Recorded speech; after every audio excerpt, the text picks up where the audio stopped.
Hello and welcome to Cricket Happenings, dear friends and subscribers. Well, India, as you know, the third test match at Trent Bridge in Nottingham was a very crucial test for India.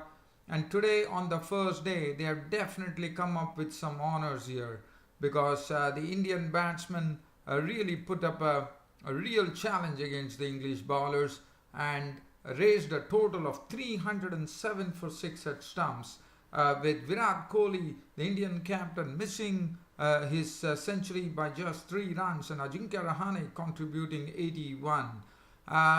So I'll be talking about this match mostly in detail, and then we'll also have a look at the 10th match in the Caribbean Premier League that happened yesterday, where St. Lucia Stars, after a long time in CPL, got their first victory, and Kieron Pollard, the captain of the team, went on to hit his maiden CPL century and took them to victory against the Barbados Tridents. As you would remember, Barbados Tridents was the team which Kieron Pollard was captaining once upon a time, I reckon. Well, but first let's get on to the game which we are all talking about. We are talking about the first day's play in the third test match between India and England at Trent Bridge in Nottingham, and the toss was won by England, and England decided that India will bat first. And as far as India were concerned, there were three changes in the team. They decided to leave out Murli Vijay. Shikhar Dhawan took his place, and also Rishabh Pant, the young batsman, wicketkeeper batsman, made his debut in place of Dinesh Karthik, the out of form Dinesh Karthik, and Jasprit Bumrah was into the team at the expense of the spinner Kuldeep Yadav. And as far as England were concerned, England were forced to have Ben Stokes in the team, and at the expense of Sam Curran. Other than that, the team remains the same.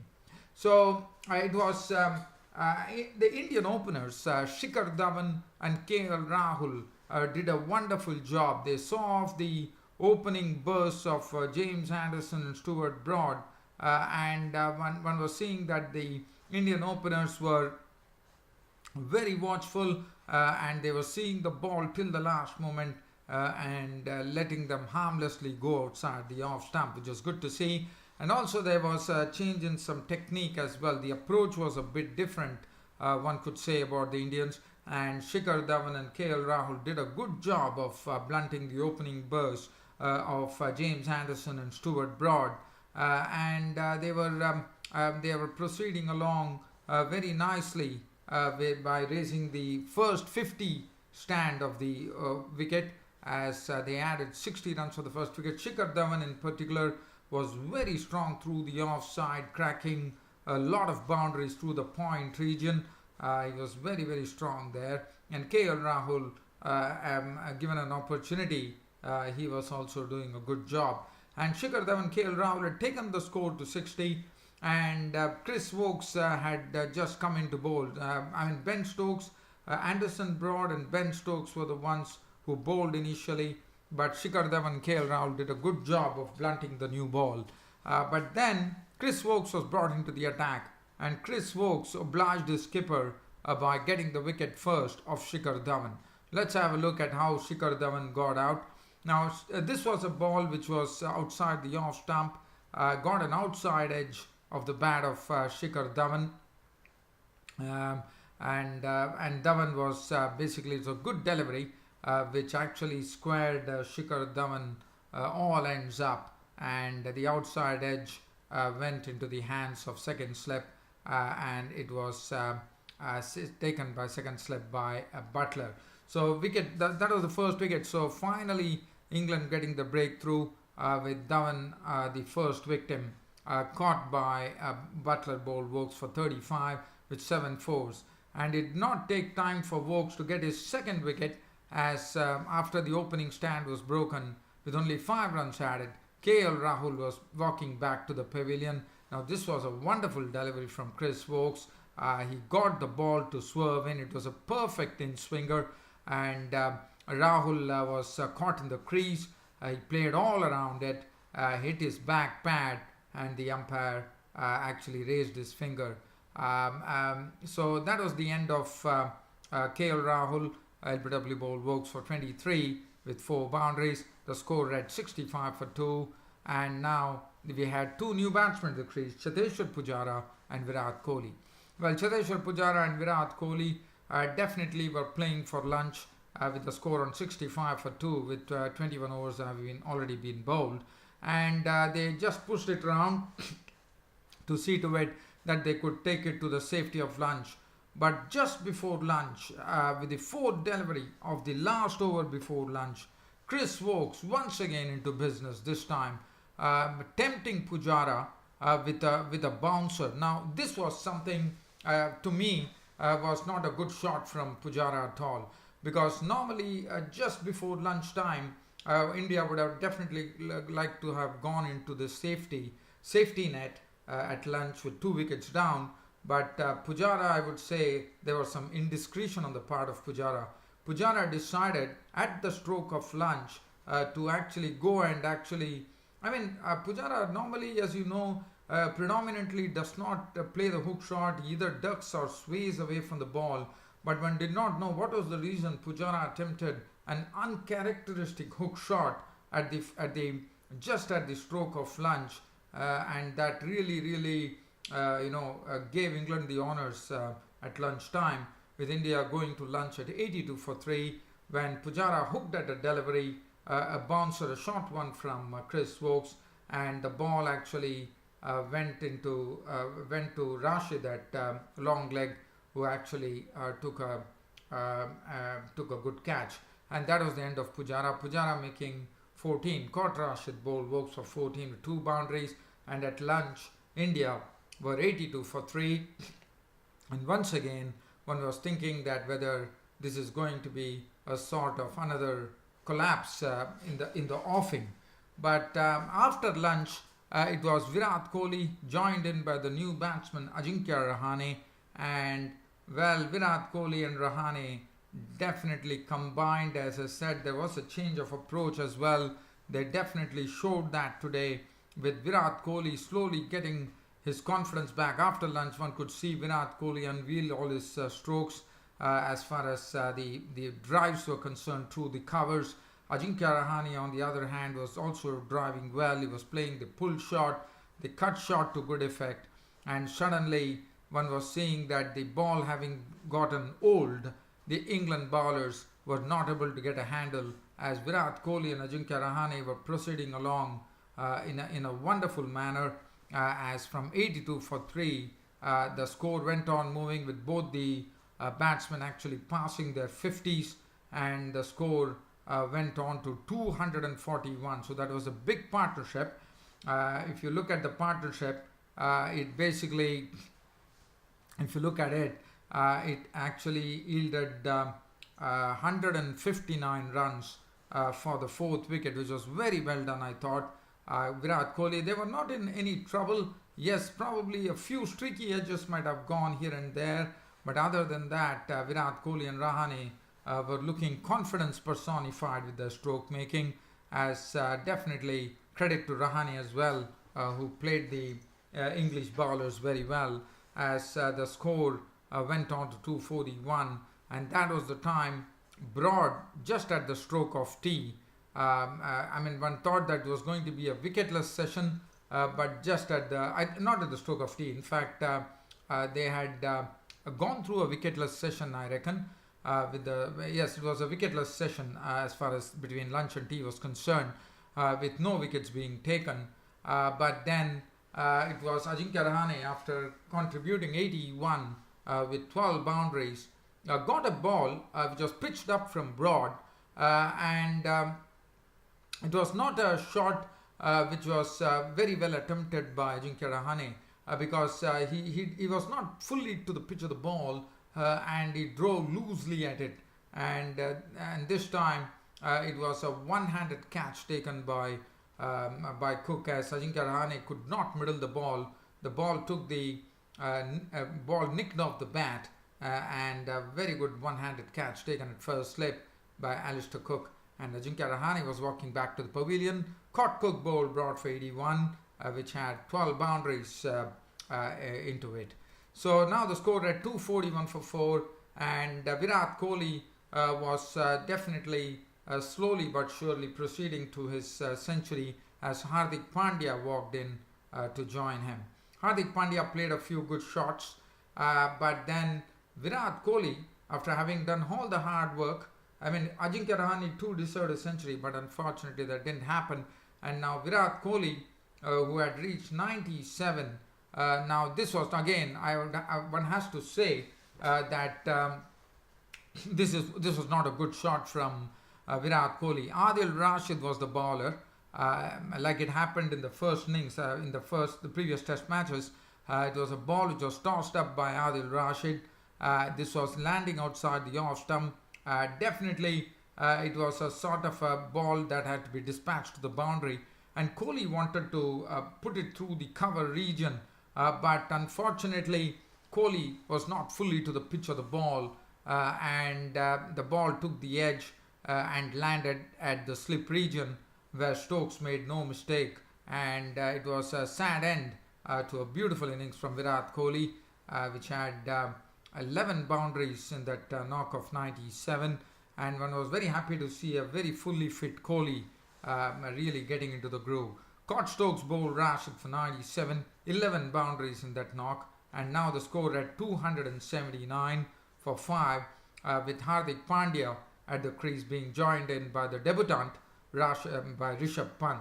Now Rishabh Pant was at the striker's end with Kohli having gone, and Rishabh Pant was actually making his test debut today, and look at what a test debut he had. He became the first Indian player in the history to have opened his account on debut with a 6, and what a shot that was. That was a monstrous hit by Rishabh Pant.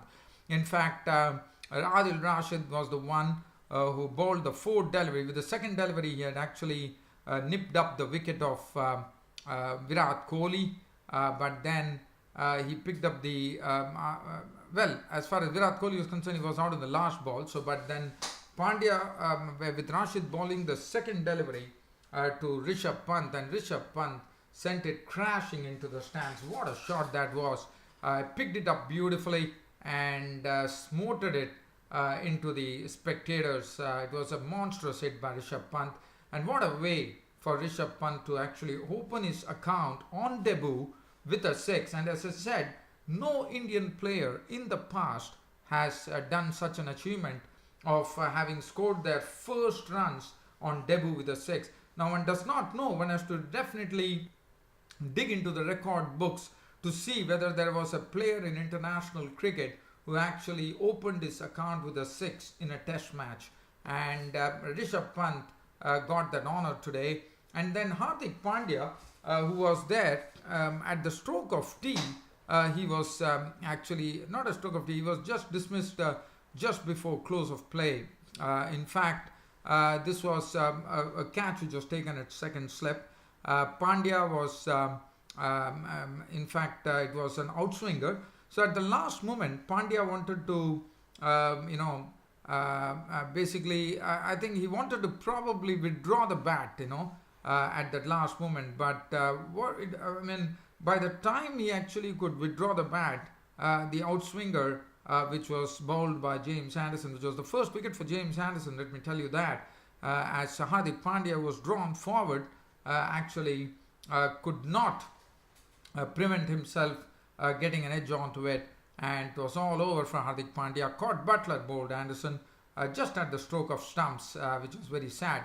Caught Butler bowled Anderson for 18, 4 fours. Rishabh Pant on his debut was not out on 22 with 2 fours and 1 6, which was very good to see, as India put up a good show there for the first time in this series, closing the day at 307 for 6. They still have some batting to come, with Ashwin joining Rishabh Pant in the morning tomorrow, with then the tailenders Mohammad Shami, Ishan Sharma and Jasprit Bumrah. As far as the bowling was concerned, so India definitely are doing a very, very good job for the first time in this India-England test series. Anderson, 22 overs, 8 minutes, 1 for 52. Broad 21 overs, 6 minutes, 1 for 64. Ben Stokes 15 overs, 1 maiden, none for 54. But Chris Wokes was the pick of the bowlers. 20 overs, 2 maidens, 75 runs and 3 wickets. And Adil Rashid 9 overs, no maiden, 1 for 46. So very unfortunate that Sam Curran had to sit out this particular match.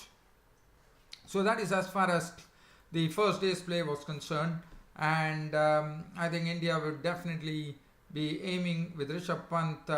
If Rishabh Pant can get in some full cry tomorrow, I mean the 400 score is not far off for India, and that would be something that India would definitely take. Well, so from here, let's get on to the Caribbean Premier League. And the Caribbean Premier League, as I said, is going to be a real skimmer. It was the 10th match in the Caribbean Premier League. St. Lucia Stars were taking on the Barbados Tridents. St. Lucia Stars batted first and put up a score of 226 for 6. They had Andre Fletcher at the top of the order, smacking 80 runs of 52 deliveries, which included 6 fours and 6 sixes, which was done very, very well. Rakeem Cornwall was used as a... Warner failed to the bat. He was out for naught. Rakeem Cornwall was used as a pinch hitter. He was sent in at 1 drop. Good captaincy by Kieron Pollard. He struck a quick fire 30 of just 11 deliveries, which included 3 sixes and 2 fours. And it's very good to see Rakeem Cornwall really smacking the ball hard this season in the CPL.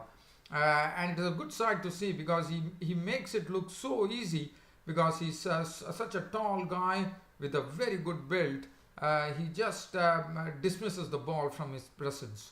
Simmons was out for naught. Kieron Pollard, the captain, capitalized on a very good score from the St. Lucia Stars at the beginning of the innings, thanks to Andre Fletcher. He really carried it on. He joined Fletcher. He and Fletcher joined hands, and Kieron Pollard hammered a century, his first maiden century in CPL. 104 of just 54 deliveries, which included 6 fours and 8 wonderful sixes. And Kieron Pollard targeted Reefer in particular. Reefer was really on the verge of getting the costliest overs in T20 cricket, but luckily he did not hit that record as his 4 overs cost 67 runs with 2 wickets taken there. Mohammad Irfan got a severe belting from both Fletcher and Pollard as his 4 overs leaked 50 runs without a wicket. Jason Holder 4 overs 1 for 42. Wahab Riaz was the most effective bowler, 4 overs no maiden, 335. 4 overs for 29 for Ashley Nurse. And Kieron Pollard was 104. Sammy was out for naught. And that was the score. 226 for 6. And St. Lucia Stars would have been very as to what happened the other day after raising a huge total, but this time they did not falter as Barbados Tridents could not really get they could not get a good start, and then Dwayne Smith kept it going, making 58 of 45, 10 fours and 1 6, and the Afghan leg spinner was simply superb. I thought he did a very good turn for himself. He bowled 4 overs 2 for 29, and he picked up 2 important wickets. He picked up the wicket of Dwayne Smith, and once he got the wicket of Dwayne Smith, he did a somersault, which was very good to see. And he fooled Hashim Amla with a wonderful googly, with Fletcher actually whipping off the bails. And Quays Ahmed definitely doing a good job in this particular match after being smacked for plenty in the previous 2 matches. So Amla was out for 14 of as many balls with 1 4. Guptill out for 7, bowled by McClanahan. Nicholas Puran hit 23 of just 11 balls, 1 4, 2 sixes. Smith and Hope kept the hope going for Barbados Tridents with a good stand, where in a phase of play they in fact hammered 40 odd runs in 3 overs, just trying to see whether they could challenge that particular total, but it was not to be. McCoy came into the mix and picked up the wicket of Stephen Smith for 28 of 16 deliveries, 3 fours, 1 6. Jason Holt was out for 14 of 9, 2 fours. Shai Hope was not out on 25, 16 deliveries, 2 sixes to no avail. Reefer not out 1. Game over, 188 for 6. and it was a wonderful victory. St. Lucia Stars have for quite a long time in the Caribbean Premier League, winning the match, and it was something that Kieron Pollard was looking up to the skies after the victory, as Stars won the match by 38 runs and truly deserved it. As far as the bowling was concerned, Mitchell McGlynn 4 overs 144, Hodge 4 overs 141, Smith 3 overs slammed for 33, but KS Ahmed was very effective, 4 overs no made in 229, 1 over for 11 for Rakeem Cornwall. McCoy 4 overs 3 for 28 also did a very good job. And Kieron Pollard, the captain of St. Lucia Stars, was the man of the match here at the Darren Sammy National Cricket Stadium, Gross Island, St. Lucia, and Kieron Pollard take a bow. Well, dear fans and subscribers, that really sums up the daily cricket show broadcast today from your host Ram, and with more to come on the second day's play between India and England at Trent Bridge in Nottingham. I'll be back with you folks tomorrow. Until then, it's your host Ram signing off for the day. Thank you.